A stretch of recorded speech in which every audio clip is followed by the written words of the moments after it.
और विदेश मंत्रालय के राज्य मंत्री, मंच पर उपस्थित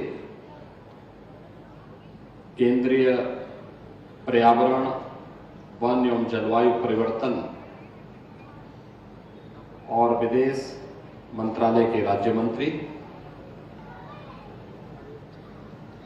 लोकप्रिय स्थानीय सांसद माननीय श्री कीर्तिवर्धन सिंह जी, उत्तर प्रदेश सरकार में मंत्रिमंडल के मेरे सहयोगी, यहां के प्रभारी मंत्री श्री दारा सिंह चौहान जी, प्रदेश के पर्यावरण, वन एवं जलवायु परिवर्तन विभाग के मंत्री डॉक्टर अरुण कुमार सक्सेना जी, राज्य मंत्री श्री केपी मलिक जी, मान्य विधायकगण श्री रमापति शास्त्री जी, प्रेम नारायण पांडे जी, पावन सिंह जी, अजय कुमार सिंह जी, विनय कुमार द्विवेदी जी, प्रभात वर्मा जी, प्रतीक भूषण सिंह जी, मंजू सिंह जी, जिला पंचायत अध्यक्ष श्री घनश्याम मिश्रा जी, भारतीय जनता पार्टी के अध्यक्ष श्री अमर किशोर कश्यप जी, डीजी फॉरेस्ट श्री सुशील कुमार अवस्थी जी, प्रमुख सचिव उत्तर प्रदेश शासन श्री अनिल कुमार जी, और आज के इस कार्यक्रम में उपस्थित केंद्र और राज्य सरकार के सभी अधिकारीगण, इको टूरिज्म के क्षेत्र में रुचि रखने वाले सभी हो जाता है जो जनजन हृदय में स्थान बना। एक बार जोरदार तालियों के साथ आइए ब्रह्मपुरा। एक अंतर्राष्ट्रीय मान्यता प्राप्त कराने के उद्देश्य से वर्ल्ड वेटलैंड्स डे के अवसर पर यह कार्यक्रम यहां आयोजित है। अर्गा और पार्वती नाम की दो प्राकृतिक झील, यह वास्तव में प्रकृति की मूल स्वरूप की ओर हम सबका ध्यान आकर्षित करती है। और कितना बड़ा इसका एरिया है, मुझे पहली बार यहां पे आने का अवसर प्राप्त हुआ है, क्योंकि मैं अक्सर इधर से होकर के गुजरता तो था, लेकिन मुझे लगता है कि भारत की उस विरासत की प्रतीक है जो यहां पे घाघरा और सरयू नदी के कारण सैकड़ों वर्ष पहले जो एक प्राकृतिक झील बनी, उस झील का स्वरूप आज भी उस रूप में यहां पर मौजूद है। वह हम सब के लिए अत्यंत महत्वपूर्ण है। और इस कार्यक्रम को यहां पर आयोजित करने के लिए मैं आदरणीय प्रधानमंत्री जी का, केंद्रीय पर्यावरण और वन मंत्री के रूप में यहां के लोकप्रिय सांसद को हृदय से धन्यवाद देता हूं कि उन्होंने इस कार्यक्रम को यहां पर आयोजित करके उसको एक मान्यता प्रदान करने का काम किया है।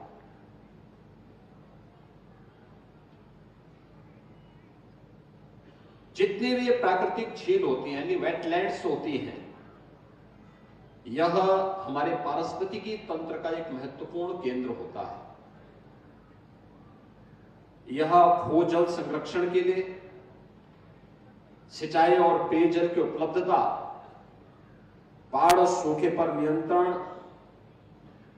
कार्बन भंडारण और जलीय पारिस्थितिकी तंत्र पर निर्भर वनस्पतियों, वन्य प्राणियों और प्रवासी और स्थानीय पक्षियों के संरक्षण के साथ साथ भोजन, औषधि और आजीविका के व आय के संसाधन उपलब्ध करवाने में ये वेटलैंड्स की एक बड़ी भूमिका है। यानी केवल जलीय पारिस्थितिकी नहीं, बल्कि जीव और जंतु की पारिस्थितिकी इस वेटलैंड्स पर निर्भर करती है। यह प्रकृति के मूल स्वरूप को हम सबको अपनी ओर आकर्षित करने का और उसकी ओर ध्यान आकर्षित करने का एक माध्यम भी बनती है। और इसीलिए इस मूल स्वरूप के बारे में ही अथर्ववेद ने कहा, माता भूमि पुत्रोहम पृथिव्या, कि धरती हमारी माता है, क्योंकि हमें जीने के लिए उस प्रकार की पारिस्थितिकी तंत्र को विकसित करने में मदद करती है, और हम सब इसके पुत्र हैं। तो एक पुत्र के रूप में हमारा दायित्व क्या है? एक पुत्र का दायित्व होता है अपनी मां का संरक्षण करें, उसकी सुरक्षा करें और उस दिशा में एक बेहतर प्रयास करें। अक्सर होता है कि इस प्रकार की जो भी साइट होती है उस वह अतिक्रमण की चपेट में आती है, बेतरतीब वहां पे निर्माण कार्य होने लगता है और उससे वहां पर जो पारिस्थितिकी तंत्र है वह प्रभावित होता है।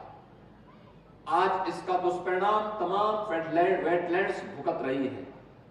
बहुत सारे जीव और जंतु की प्रजातियां इसके कारण नष्ट होती हैं, और इसी को ध्यान में रख करके जो रामसर साइट थी, रामसर का जो इस अंतर्राष्ट्रीय वेटलैंड्स कन्वेंशन में 1971 में यह तय हुआ था कि दुनिया को बचाना है तो हमें इस पर ध्यान देना होगा। ये रामसर ईरान के अंदर एक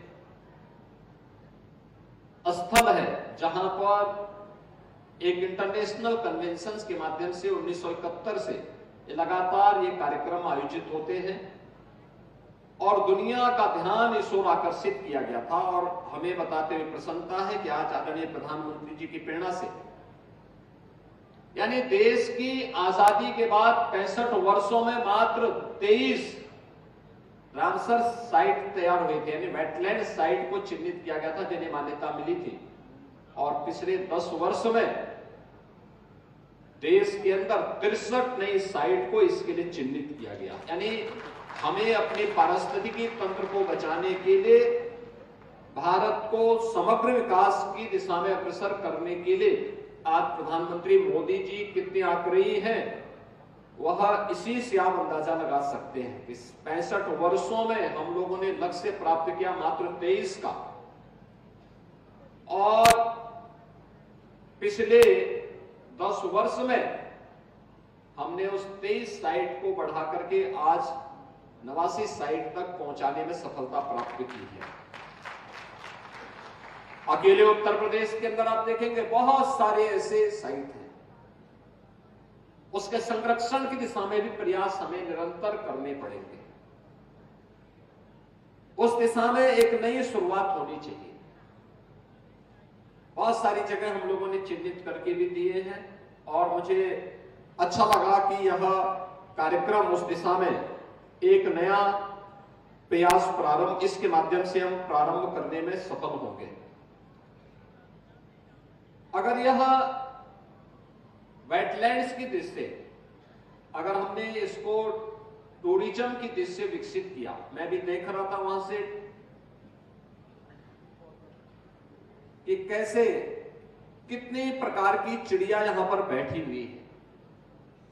और याद रखना, ये यहां की स्थानीय भी है और प्रवासी भी है। कुछ पक्षियां तो ऐसी हैं जो हजारों किलोमीटर की दूरी तय करते हुए यहां पर आई हुई है, और फिर जैसे यहां थोड़ी सी गर्मी बढ़ेगी फिर ये यहां से वापस अपने देश की ओर जाने लग जाएंगे। ये अपने साथ वहां की स्मृतियों को भी लेके आते हैं, वहां की परिस्थितियों को भी हमें अवगत कराने के लिए ये प्रेरित करती है।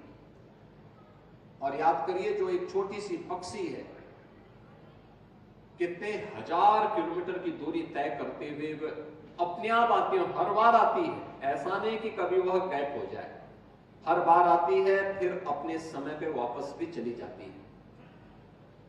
यहां के स्थानीय स्तर पर ढेर सारे रोजगार सृजन का एक माध्यम बनता है। याद रखना, टूरिज्म अपने आप में एक बहुत बड़ा माध्यम है अर्थव्यवस्था को सुदृढ़ करने का, रोजगार के सृजन का, और लोगों को अपनी साइट के बारे में, चाहे वह इको टूरिज्म का हो, चाहे वह हेरिटेज का हो, और चाहे वह स्पिरिचुअल टूरिज्म का हो, ढेर सारे रोजगार के सृजन का वो माध्यम बनता है। याद करिए, अयोध्या धाम तो यहां से मात्र 20 किलोमीटर की दूरी पर है, और 20 किलोमीटर की दूरी अयोध्या धाम की। हम लोगों ने थोड़ा सा वहां पे ध्यान दिया, कनेक्टिविटी वहां की ठीक कर ली, थोड़ी सुविधाएं वहां बढ़ाई। 2016 में अयोध्या धाम में मात्र 2,35,000 श्रद्धालु या टूरिस्ट आया था, और 2024 में इनकी संख्या बढ़कर के हो गई है 16 करोड़ 11 लाख। आप अनुमान करिए, क्या 2,35,000 में और 16 करोड़ 11 लाख में कोई अंतर ही नहीं है क्या? इससे वहां पे रोजगार के सृजन बढ़े हैं। कोई गाइड के रूप में,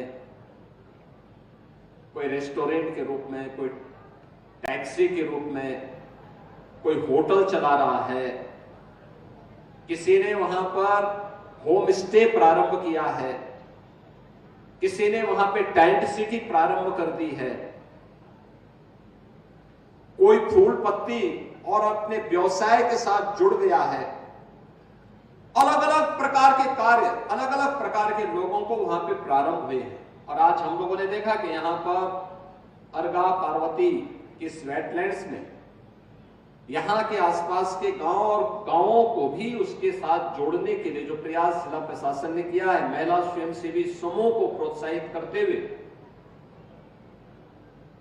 यहां पर अमेजन के साथ मिलकर के उनके प्रोडक्ट को ऑनलाइन सेल किया जा सके। ये प्रोडक्ट अपना देंगे, अच्छी पैकेजिंग। अब तक होता क्या था, प्रोडक्ट तो हमारे लोग अच्छा बना लेते थे, लेकिन हमें मार्केटिंग समस्या थी और पैकेजिंग की भी एक समस्या थी। अब पैकेजिंग के लिए भी उनको तैयार कर दिया गया, अच्छी पैकिंग हो रही है, और मार्केटिंग के लिए इस प्रकार की संस्थाएं आपके बीच आ रही हैं, उसको मान्यता मिलेगी, लोग प्रोडक्ट के पीछे जाएंगे, लोगों को भी यहां के स्थानीय स्थितियों के बारे में जानकारी मिलेगी। महिला स्वयंसेवी समूह एक बहुत बड़ा काम कर सकती है आत्मनिर्भरता की दिशा में, जो प्रधानमंत्री जी बार बार जिसकी ओर ध्यान आकर्षित करते हैं कि वोकल फॉर लोकल। आत्मनिर्भरता का लक्ष्य तब प्राप्त करेंगे जब स्थानीय स्तर पर लोग उन चीजों के बारे में बोलना प्रारंभ करेंगे, उसको देखना प्रारंभ करेंगे, उसकी खरीदारी करना प्रारंभ करेंगे। याद करिए, आज से 5 साल 7 साल पहले तक कोई पर्व त्योहार आता था, कोई आयोजन आपके घरों में होता था, तो आप क्या खरीदारी करते थे? आप चीन से के किसी प्रोडक्ट को खरीद करके गिफ्ट के रूप में देते थे। आज मैं देखता हूं, कोई पर्व त्योहार आता है, कोई आयोजन आता है, किसी को जन्मदिन का हो या किसी अन्य मांगलिक आयोजन के अवसर पर कोई गिफ्ट देना हो, तो लोग 1 डिस्ट्रिक्ट 1 प्रोडक्ट का ही कोई एक पैकिंग खरीदते हैं और उसी को गिफ्ट में देते हैं। परिणाम क्या है? एक हमारे स्थानीय हस्तशिल्पी और कारीगर को उसका लाभ होता है, लोकल मार्केट सुदृढ़ होती है, ढेर सारे लोगों को रोजगार का माध्यम उसके माध्यम से प्राप्त होता है, और ये महिला स्वयंसेवी समूह के माध्यम से भी जो कार्य ये आगे बढ़ रहा है, ये यहां पर उन्हें आत्मनिर्भरता की ओर अग्रसर करेंगे। और आत्मनिर्भरता का ये लक्ष्य अगर प्रत्येक ग्राम पंचायत के माध्यम से हम आगे बढ़ा लेंगे, तो मेरा यह मानना है कि जो हम लोगों ने प्रधानमंत्री मोदी जी के विजन के लोग उत्तर प्रदेश की इकोनॉमी को $1 ट्रिलियन की इकोनॉमी बनाने के लक्ष्य की दिशा में कदम बढ़ाए हैं, बहुत दूर नहीं, अगले 3 से 4 वर्ष के अंदर हम इस लक्ष्य को प्राप्त करने में सफल हो जाएंगे। हमें ग्राम पंचायत को आत्मनिर्भर बनाना पड़ेगा, हमें प्रत्येक परिवार को आत्मनिर्भर बनाना पड़ेगा, और उस दिशा में एक नए प्रयास जो प्रारंभ हुए हैं, टिकरी जंगल को यहां पर ओपन सफारी के रूप में विकसित करना, ये टूरिज्म के बहुत बड़े, इको टूरिज्म के बहुत बड़े केंद्र के रूप में इस पूरे कमिश्नरी को और अवध क्षेत्र को विकसित कर देगा। पूरे क्षेत्र को कनेक्टिविटी की जिम्मेदारी उत्तर प्रदेश सरकार ने लेगी। अर्का और पार्वती जो वेटलैंड्स है, इसको सरयू नहर राष्ट्रीय परियोजना के साथ जोड़ने के लिए भी सरकार अपने स्तर पर कार्य कर देगी। हमें थोड़ा उस दिशा में प्रयास करना होगा कि कैसे हम लोग इस टूरिज्म के उसको आगे बढ़ा सकें। आज गोंडा जिला हुआ नहीं है जो आज से 8 वर्ष पहले था। 8 वर्ष पहले जब सर्वे हुआ था, देश का सबसे गंदा जनपद था गोंडा, सबसे गंदा सिटी के रूप में था गोंडा। मैंने तब वहां के विधायक प्रतीक भूषण से कहा था, मैंने कहा यार कैसे विधानसभा से आप विधायक बन गए। और आज मैं कहता हूं जब रैंकिंग आती है तो गोंडा की अच्छी आती है। आज यहां मेडिकल कॉलेज बन गया है। लगभग 100 वर्षों से जिन बनटांगिया लोगों को अपना अधिकार नहीं मिला था, आज वे लोग अपना अधिकार प्राप्त करके सम्मान के साथ आगे बढ़ा रहे हैं। बनटांगिया कैसे लोगों के जीवन में परिवर्तन आ सकता है, आज जिला प्रशासन की ओर से उससे संबंधित एक पुस्तिका भी यहां पर रिलीज की गई। अर्का और पार्वती ये दोनों वेटलैंड्स एक इंटीग्रेटेड डेवलपमेंट का प्लान क्या हो सकता है, उससे संबंधित भी एक पुस्तक को यहां पर रिलीज किया गया। अन्य वेटलैंड से संबंधित और पर्यावरण से संबंधित महत्वपूर्ण मुद्दों को लेकर के इस कार्यक्रम को आगे बढ़ाया गया है। और मैं आज के इस अवसर पर आपसे यही कहना चाहूंगा कि जो प्रधानमंत्री जी ने 2070 में नेट जीरो के लक्ष्य को प्राप्त करने की दिशा में कदम बढ़ाने के लिए कहा है, कार्बन उत्सर्जन को न्यूनतम करना। कार्बन उत्सर्जन न्यूनतम कब होगा? जब हम पॉल्यूशन पैदा करने वाले उन उपायों को रोकेंगे। आपने देखा होगा पहले लकड़ी में लोग भोजन बनाते थे, फिर केरोसिन मिला, देखा गया कि इसके दुष्परिणाम स्वास्थ्य के लिए भी ठीक नहीं है, प्रकृति के लिए भी, पर्यावरण के लिए भी ठीक नहीं है, तो उसमें सुधार किया गया। अब देश के अंदर 10 करोड़ से अधिक परिवारों को फ्री में रसोई गैस के कनेक्शन उपलब्ध करवाने का कार्य प्रधानमंत्री मोदी जी के नेतृत्व में हुआ। अब याद करिए कि ग्रीन एनर्जी कैसे सहायक हो सकती है, इस दिशा में भी नए नए प्रयास प्रारंभ हुए हैं। और मैं इस अवसर पर यही कहूंगा कि उत्तर प्रदेश सरकार ने जो प्रयास प्रारंभ हुआ है, ग्रीन कवर यूपी का बढ़ा है। 210 करोड़ वृक्षारोपण का कार्यक्रम हम लोगों ने पिछले 8 वर्ष के अंदर उत्तर प्रदेश के अंदर किया और उसमें 70% पौधे सुरक्षित हैं और कहीं कहीं पे तो अच्छे जंगल बन चुके हैं, अच्छे वहां पे उनके द्वारा फॉरेस्ट कवर काफी अच्छा हुआ है। हमें इस दिशा में नए प्रयास करने चाहिए। गोरखपुर में इस दिशा में हम लोगों ने एक जटायु संरक्षण केंद्र भी बनाया है। मैं अक्सर उधर देखता हूं, बहुत अच्छा काम वहां पर हो रहा है। और भी जगह हम लोगों ने इस दिशा में नए प्रयास प्रारंभ किए हैं। ये प्रयास आगे बढ़ेंगे इस विश्वास के साथ। वेटलैंड्स इंटरनेशनल डे के अवसर पर मैं एक बार फिर से वर्ल्ड वेटलैंड डे के अवसर पर आप सबको बधाई देता हूं। इस दिशा में प्रयास करने वाले सभी उन विशेषज्ञों का मैं हृदय से अभिनंदन करता हूं।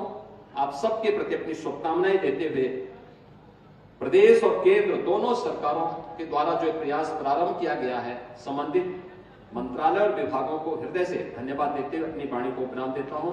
धन्यवाद। जय हिंद।